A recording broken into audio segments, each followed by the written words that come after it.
sharing a room with 8 people. Are you kidding me?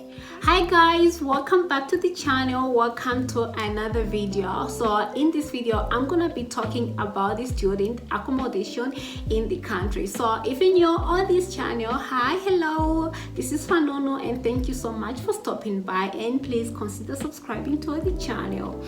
Alright guys, so I guess we should get started. I'm gonna be talking about the 3 possible accommodation prices that are available in the country. So without further ado, let's get started. So the first accommodation price that I'm gonna be talking is gonna be hostel, of course.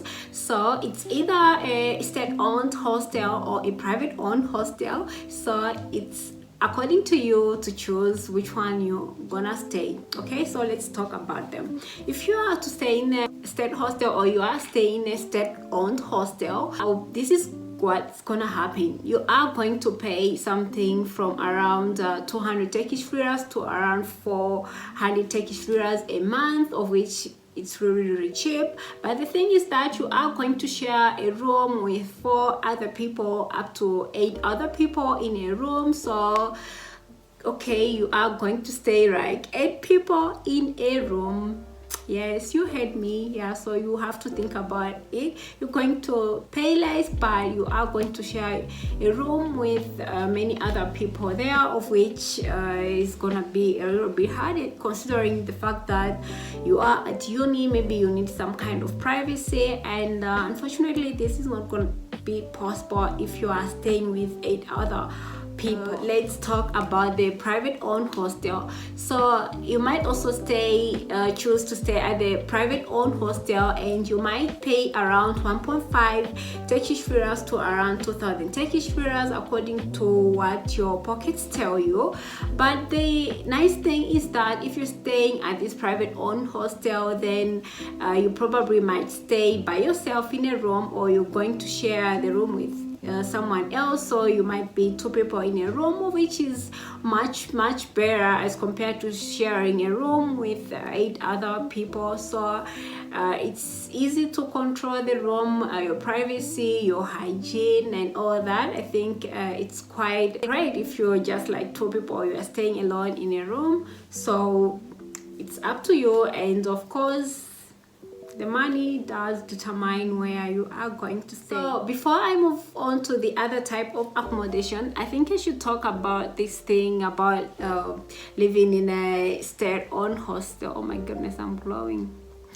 Okay, so if you stay in a state-owned hostel, and during the summer holidays you are going to have to move out of your hostel to go to another hostel that you've been allocated to. So that sucks, like you have to move every summer holiday.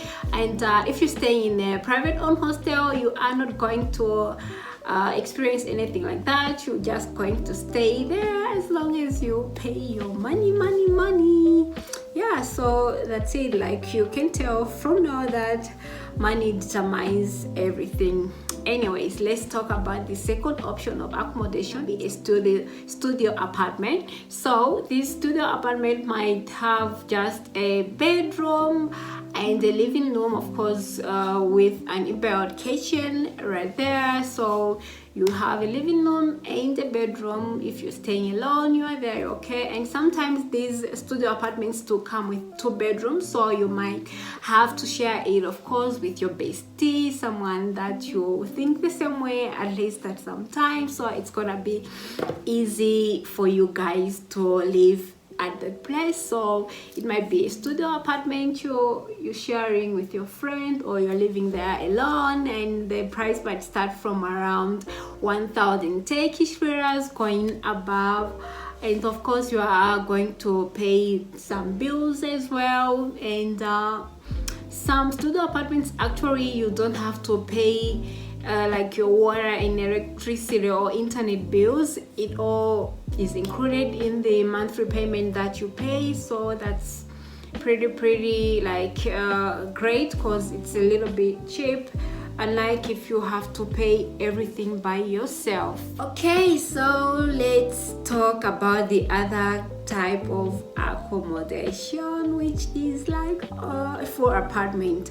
Okay, most of the apartments do come with 3 bedrooms, a living room, and a separate kitchen. So if you are a student and you choose to live at an apartment, of course, if it has 3 bedrooms, you definitely you need some roommates. So you might have 2 other people with you that are going to share the bills and accommodate yourself there.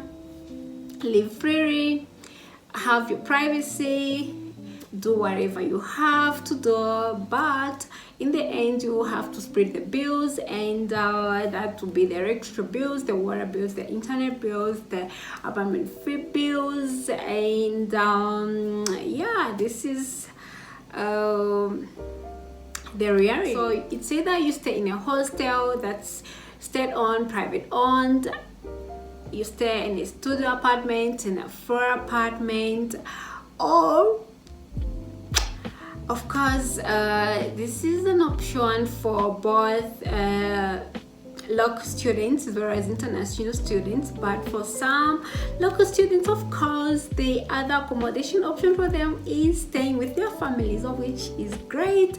You don't have to worry about nothing. Everybody wants that, but this is not possible for everybody. Yeah, so the fourth option is for the locals who have their families, living with their families, living at the family home, which is something that if you're doing that, if you're accommodated at a family home, then you are super lucky.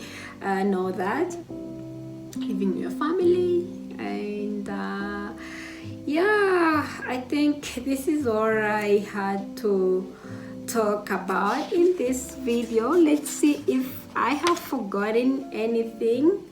I don't think so. Yeah, so the only craziest thing that, of course, I haven't stayed at a state-owned hostel myself before, but I just already can imagine like living in a hostel like with other 8 people. Of course, I have stayed at a hostel before, but I was in primary school. In my elementary school, I was at a boarding school, and we used to share a room with maybe some other 12 people. But back then I wasn't like standard 4, standard 5. The privacy issues and the hygiene stuff maybe didn't matter that much back then, and I don't think it would be the same like at this age where we are, that we're going to uni and sharing rooms with 8 other people, which is a little bit hard, but it does happen anyways. That's part of life, student life. And yeah, I enjoyed making this video. I hope you enjoyed watching it as well, and don't forget to subscribe, like, share. If you still want to know some other things about being a student in Turkey, about studying in Turkey, don't hesitate, leave a comment in the comment section down below. I'll be super happy, I'll be super excited to make another video just to answer your questions or your curiosity. And yeah, until in my next video, bye for now. Ciao.